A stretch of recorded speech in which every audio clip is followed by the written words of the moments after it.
মহিলারা নামাজে সালাম ফিরাবার পর একটি দোয়া 7 বার পড়লে আল্লাহ পাক সংসারের সমস্ত অভাব অনটন দূর করে দিবে এবং স্বামীর কাছে আর বারবার চাওয়া লাগবে না। আল্লাহ পাক এত বেশি রিজিক দান করবে যে আপনার স্বামী আপনার সমস্ত জরুরত পূরণ করতে সে সক্ষম হয়ে যাবে ইনশাআল্লাহ। স্বামীকে আমাদের স্ত্রীরা অনেক সময় বিরক্ত করে যে এইটা এনে দাও না, ওইটা এনে দাও না। স্বামীর সামর্থ্য নাই, তাও স্বামীর কাছে বারবার চিল্লাচিল্লি করে। তা আমি বলি যে এত সময় নষ্ট না করে মহিলারা যদি 5 ওয়াক্ত নামাজের সালাম ফিরানোর পরে 7 বার যদি এই দোয়াটা পড়তে পারে, ইনশাআল্লাহ গোটা পরিবারের সমস্ত অভাব অনটন দূর করে দিয়ে আল্লাহ পাক রিজিকের মধ্যে ভরপুর করে দিবে ইনশাআল্লাহ। আমাদের মহিলারা একটুখানি নামাজ প্রিয়, কোরআন তেলাওয়াত করতে ভালোবাসে, এরা নামাজ পড়তে ভালোবাসে, এরা রোজা রাখতে ভালোবাসে। এই জন্য মহিলাদেরকে আমলটি দিচ্ছি, অবশ্যই আমাদের মা বোনেরাই আমলটা করবেন। কারণ আমাদের মা বোনেরাই যদি ভালো হয় তাহলে সংসারটা সুখের হয়, আর যদি বউটা খারাপ হয় তাহলে গোটা সংসারের মধ্যে অশান্তি লেগে থাকে। এই জন্য প্রথম নাম্বার হচ্ছে অবশ্যই পবিত্রতা অর্জন থাকতে হবে। পবিত্রতা অর্জন করা ছাড়া আমলটা আপনারা করতে পারবেন না। পবিত্রতা অর্জন করে তারপরে যখন আপনি নামাজ পড়বেন, নামাজ পড়ার পরে ওই সময় আপনাকে পবিত্র থাকতে হবে। যখন আপনি দোয়াটা পড়বেন, সেই দোয়াটা হচ্ছে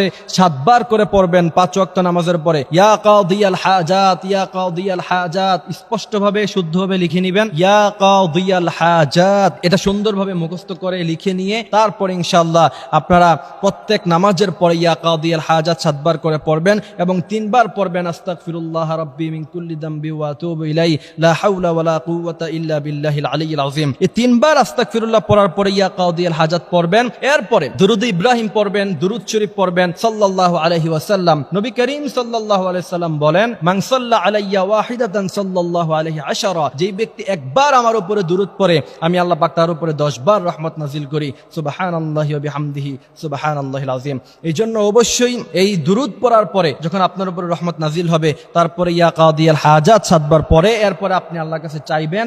আর দোয়ার মধ্যে পড়বেন রব্বানা যালামনা আনফুসানা ওয়া ইল্লাম তাগফির লানা ওয়া তারহামনা লানাকুনান্না মিনাল খাসিরিন রব্বানা আতিনা ফিদ দুনিয়া হাসানা ওয়া ফিল আখিরাতি হাসানা ওয়া কিনা আযাবান নার। এই দোয়াগুলি পড়ে ইনশাআল্লাহ এরপরে যখন আপনি আল্লাহর কাছে চাইবেন, আল্লাহ বলছেন ইন্না রাব্বাকা ইয়াবসুতুর রিজকা লিমান ইয়াশা ওয়া ইয়াকদির। অসংখ্য রিজিক আছে আমার কাছে, তোমার কত চাই আমি আল্লাহ তোমাকে সব দিয়ে ভরপুর করে দিব। সুবহানাল্লাহি ওয়া বিহামদিহি সুবহানাল্লাহিল আযীম।